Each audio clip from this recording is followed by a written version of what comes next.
세상이 정말 빠르게 변하고 있구나. 혹시 요즘 이런 생각 자주 하시나요? 네, 정말 그런 것 같아요. 마치 거대한 전환점, 뭐랄까, 피블 시대라고 하잖아요. 그런 식의 우리가 딱 서 있는 기분인데요. 맞습니다. 그래서 오늘은 이 변화 속에서 미래를 좀 어떻게 대비해야 할지 같이 깊이 좀 파보려고 합니다. 네, 좋습니다. 국회 미래연구원의 2050년 국제질서 전망 보고서랑 또 글로벌 컨설팅 기업 EY의 피벗 시대 대응 전략 보고서, 그리고 지정학적 분열이 경제에 미치는 영향, 이런 자료들을 좀 살펴볼 거예요. 아, 네. 특히 그 2050년 국제질서 전망 연구는 흥미로운 지점이 많아요. 어떤 점이 그렇죠? 그러니까 탈냉전 시대가 끝나고 앞으로 어떤 질서가 올지 이게 불확실성이 너무 크다는 진단인데요. 그렇죠. 예측이 어렵죠. 네, 단순히 데이터만 보는 게 아니라 전 세계 학자들이 가장 가능성 높은 미래랑 우리가 바라는 미래 사이에 상당한 차이가 있다고 본다는 점? 아, 그 간극이요? 네, 그 간극에 주목해야 합니다. 왜 이런 차이가 생길까? 이게 뭘 의미할까? 이런 거죠. 동시에 또 기업 환경도 AI 혁신이나 지정학적 긴장 때문에 엄청 빠르게 변하고 있고요. 네, 국회 미래연구원 보고서 보니까 미래 국제 질서를 바꾸는 7가지 큰 흐름, 트렌드를 짚었더라고요. 네, 맞아요. 힘의 중심이 G7에서 E7으로, 또 서구에서 아시아로 이동한다거나. 그렇죠. 자유주의 질서 약화, 다극체제 부상 같은 것도 있고요. 네, 맞아요. 특히 그 피크 차이나 논쟁 있잖아요.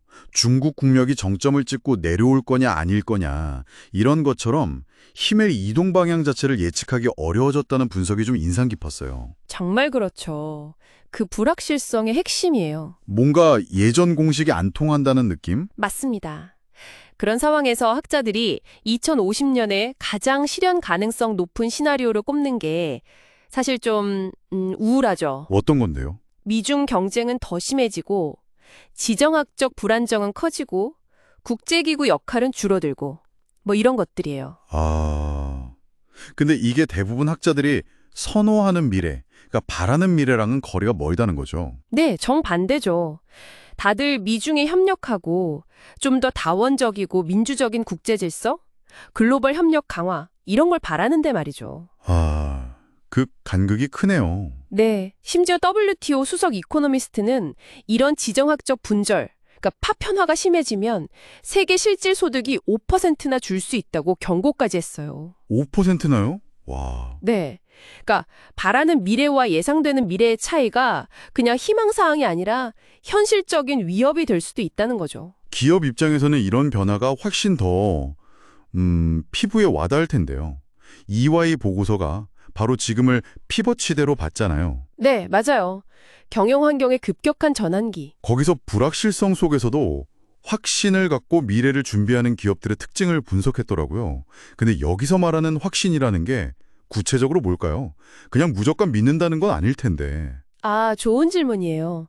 그 EY 보고서가 말하는 확신은 불확실하다는 걸 알면서도요, 자신들의 핵심 역량이나 전략 방향에 대해서는 명확한 판단을 내리고 좀 과감하게 행동하는 걸 의미해요. 아, 단순히 따라가는 게 아니라. 그렇죠. 그냥 시장 변화에 끌려다니는 게 아니라 먼저 변화를 만들려는 의지 같은 거죠. 예를 들면 AI 같은 신기술 도입에 되게 적극적인데요. 네, AI 요즘 정말 뜨겁죠? 국내 경영진 91%가 생성형 AI에 이미 투자하고 있거나 계획이 있다고 답했거든요. 91%나요? 거의 다네요. 네. 근데 동시 전문 인력이 부족하다거나 투자 대비 효과, ROI가 불확실하다거나 이런 어려움도 다 알고 있어요. 그렇죠. 과제도 만만치 않죠. 네. 이런 도전 과제 속에서도 방향을 딱 정하고 나아가는 것. 그게 바로 확신의 표현이라고 볼 수 있겠죠. 아, 그러니까 불확실성 속에서도 흔들리지 않는 어떤 전략적인 명확성, 그걸 가지고 움직이는 거군요. 맞습니다. 근데 또 흥미로운 게 국회미래연구원 보고서에서는 미국이나 중국 같은 강대국 말고 소위 나머지 국가들, 특히 중견국들 역할이 중요해지고 있다고 강조하더라고요. 네, 그 부분도 상당히 중요합니다. 이들이 어떤 기회를 보고 있는 걸까요? 그러니까 강대국들이 막 경쟁하는 구도 속에서 오히려 중견국들이 좀 더 독자적인 목소리를 내고 전략적 자율성을 확보하려는 움직임이 커지고 있다는 거죠. 아, 특정 강대국의 줄서기보다는 네, 여러 나라랑 필요에 따라 협력하는 다자연대, 멀티 얼라이먼트, 추구한다거나 아니면 지역 통합을 통해서 영향력을 키우려는 시도들, 이런 게 활발해지고 있어요. 그렇군요. 그리고 또 기후변화나 팬데믹처럼 국경 없는 위기 앞에서는 강대국, 중견국 할 거 없이 다 같이 협력해야 한다는 목소리도 힘을 얻고 있고요. 생존을 위한 다양한 모색이군요. 네, 생존과 번영을 위한 다양한 전략적 모색이 이루어지고 있는 거죠.